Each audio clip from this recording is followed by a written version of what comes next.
자, 우리 구독자분들 반갑습니다. 용천도사입니다. 오늘은 이번 주 시장에서 우리가 가장 먼저 알아야 될 내용, 바로 21일 현지 시간을 기준으로 미증시가 끝나고 나서 이 엔비디아가 실적 발표에 임하는데 국내 증시에 직접적으로 영향을 줄 수 있기 때문에 엔비디아 실적 발표 전후로 국내 증시가 어떤 움직임을 보여줄지, 그리고 개별 주장세로 전개가 되는 경우에 우리가 주목할 수 있는 테마는 어떤 부분이 있는지에 대해서 알려드려 보도록 하겠습니다. 우선 엔비디아 같은 경우에는 보시는 것처럼 최근에 반년 동안 박스권을 형성한 이후 수렴 사이클과 동시에 굉장히 가파른 상승이 나왔어요. 정말 돈복사라는 말이 어울릴 정도로 많이 올랐는데, 이번 주에 엔비디아가 실적을 발표할 예정이고, 실적 같은 경우에는 당연히 이 AI 산업이 고도화되는 과정에서 GPU 수요가 급증했기 때문에 실적 자체는 좋게 나올 겁니다. 근데 이 엔비디아의 실적에 기대하고 있는 투자자가 굉장히 많은 것도 사실이라 엔비디아가 어지간한 실적으로는 이 시장 기대치를 충족시켜줄 가능성이 높지는 않아요. 그래서 이 엔비디아의 실적은 호실적으로 발표가 될 거지만 시장 기대치가 100이라면 이 100을 다 충족시키기는 다소 어려울 수 있다.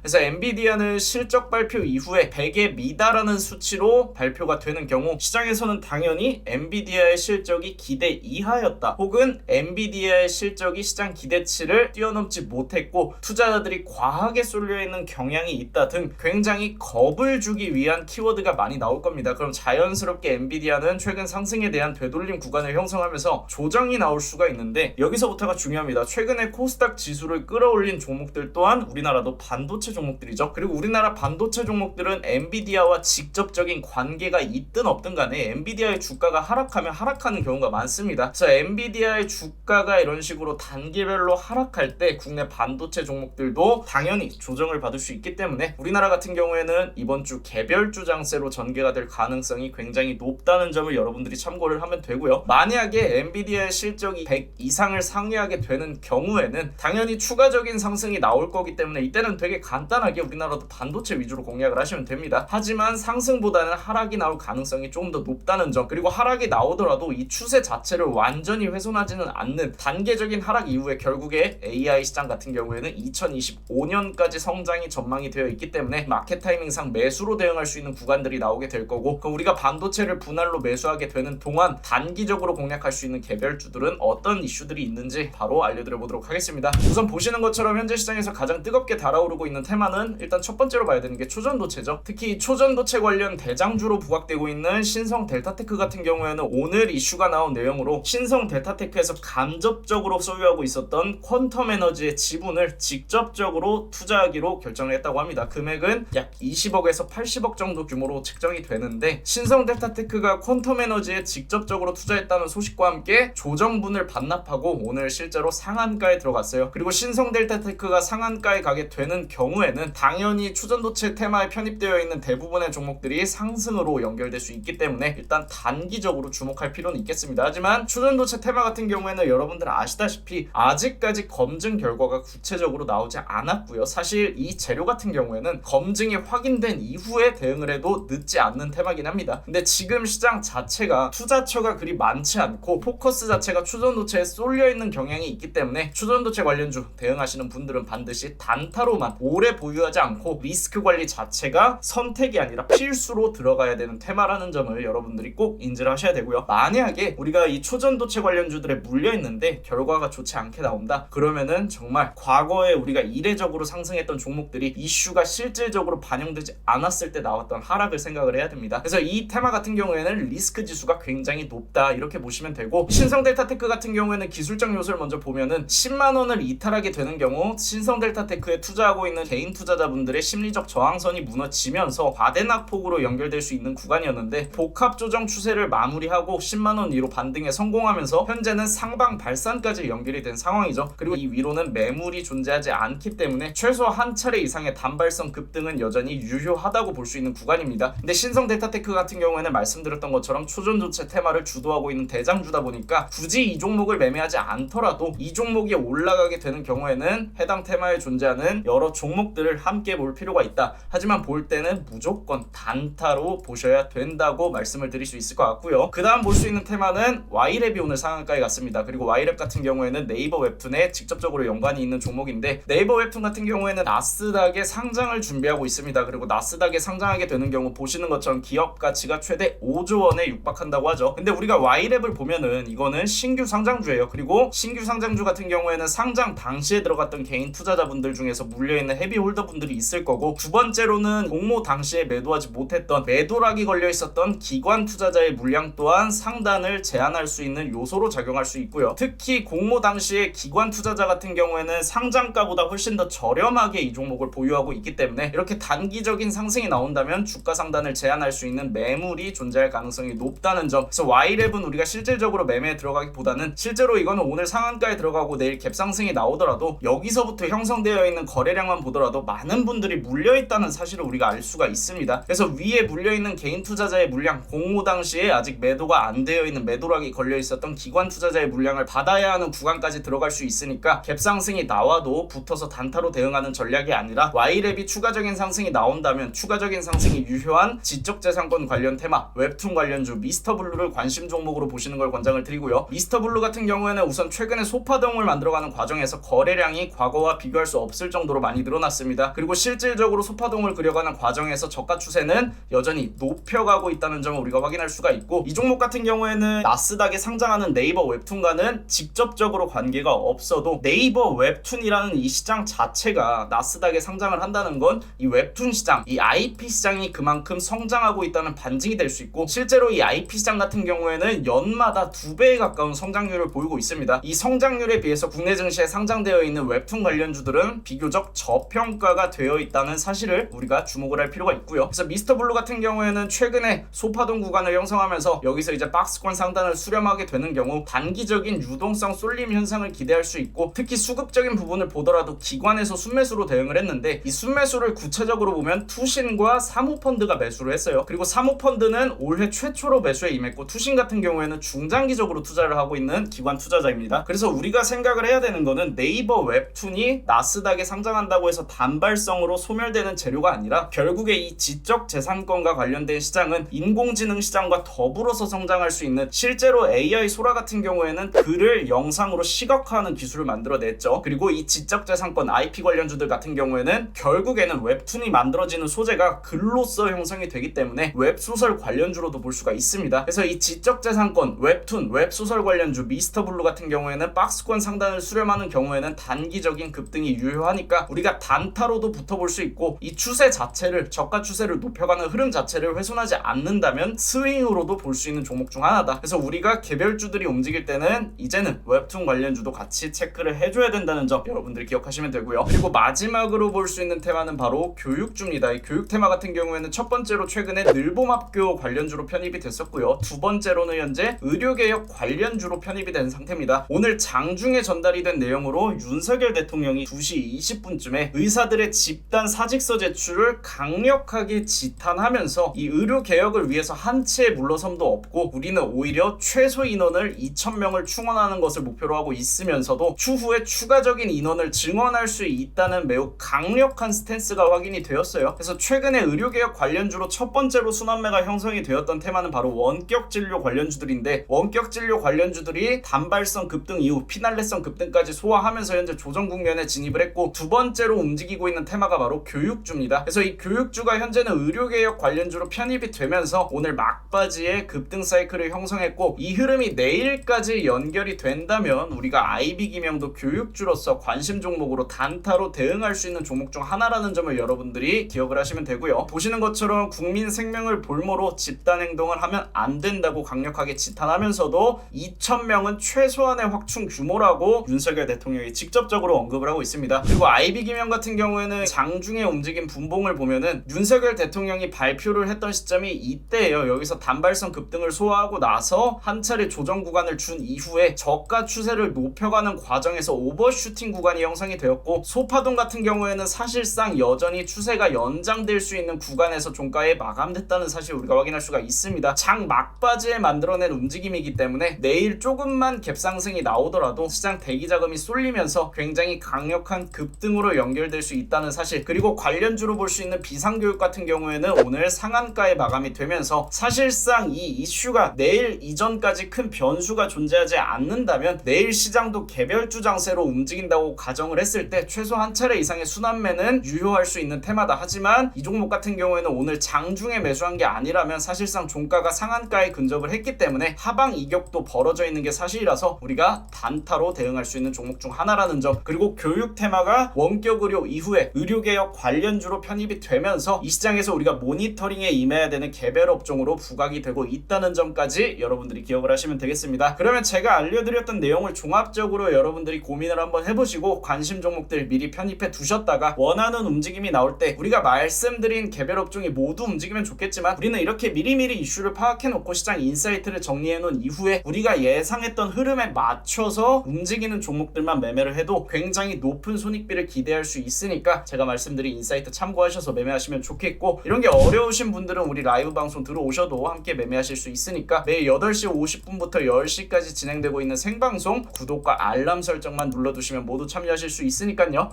어려우신 분들은 방송 들어오시면 되겠습니다. 오늘 영상 여기서 마무리하고 우리 또 내일 같은 시간에 만날게요.